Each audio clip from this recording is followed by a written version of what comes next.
that you probably know, Mika, about Seattle. It's the largest city in the Pacific Northwest. It's the birthplace of grunge music. They're known for their coffee consumption, and they have a marine West Coast climate. Great day to take the dog out and play Frisbee. Aww. 56, a nice day. We like dog stories, right? Yes, we do. Yes, we do. I love my dog. All right, Jackie, thank you very much. Sure.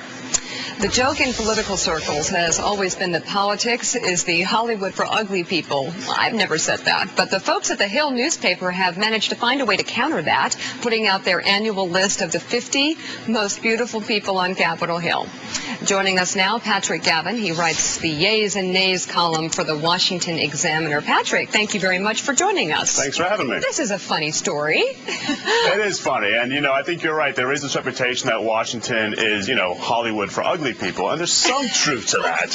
But, I think as this newspaper article proves, politicians are getting better looking. I mean, you just look at the presidential debate going on now. They're not kidding when they say when a candidate loses weight, they're thinking about jumping in because looks do matter. So there is some truth to all of this sort of shallow politics here. Well, no, and I think the way you present yourself, especially in this television and internet age, is going to have to be considered by politicians. So for the first time ever, a lawmaker tops this list, correct? Yep, Brad Ellsworth from Indiana, who is the former sheriff. Everybody loves a man in uniform. So he's #1 this year. Okay, others on the list, let's see, Connie Mack, Sherrod Brown, former football Keith Schuler, and House Speaker Nancy Pelosi. Clocking in at #4, which is amazing because she admits that she hardly ever exercises, so she obviously has some lucky genes. Well, and also, I'm just wondering, I think she's a very attractive woman, and I love that she's on the list for many reasons. Do you think, does power make people more attractive, or how do you gauge this? Yeah, no, absolutely. I mean, she certainly, I think, gets an added bonus this year because of her historic ascendancy to the speakership, her sort of control of the Democratic Party. Not to take away, obviously, from, being a beautiful woman, but in this town, power is definitely an aphrodisiac, and, you do see that on the list. I mean, not everybody on the list is beautiful, but if you've got a great job, if you've got a great business card, that does go a long way in this town. Yeah. I'm thinking when my dad was sort of doing his thing in Washington, he would not have made this list, but whatever. So Democrats apparently outnumber Republicans on this list nearly 2-1. Yep. What do you make of that? A little bit of a liberal media bias at work, as some might argue? I don't know. I mean, I think that this is just a reflection that there are more Democrats on Capitol Hill this year after the 2006 midterm election. And going back to the whole power thing, they are in power. And so if that's going to be an added bonus in how you are looked upon as beautiful, then Democrats do have the edge, and if Republicans take over power, I'm sure you'll see more Republicans on there as well. And do you think that in some ways candidates today are more focused on the physical and how they look because they believe they may be judged or voted for or against by it?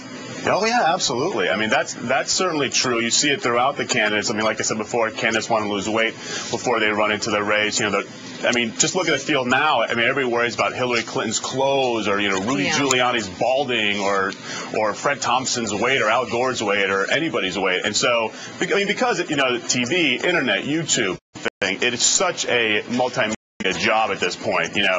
Abraham Lincoln got away with it. He couldn't get away with it nowadays. Definitely not. And, it's probably a little bit of a challenge for Hillary Clinton.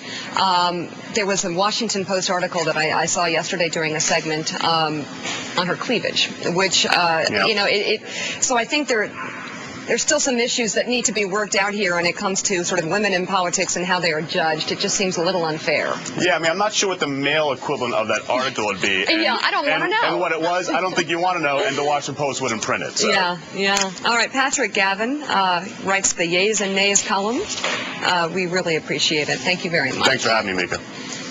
To this now, fascinating. A cat in Providence, Rhode Island seems to have taken on the role of Grim Reaper at a local nursing home. Listen to this. According to nurses, Oscar has predicted 25 deaths by curling up next to patients in their final hours and has been so accurate that nurses will call the families of the people Oscar visits.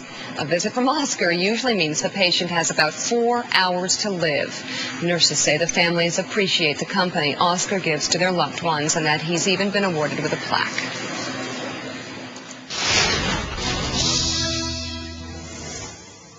I just saved 30% on a great hotel, even at the last minute. Hold the phone. Mama's going to paradise. Save up to 30% on your hotel when you book a last-minute vacation to select summer destinations. Book at Orbitz.com and stay a step ahead.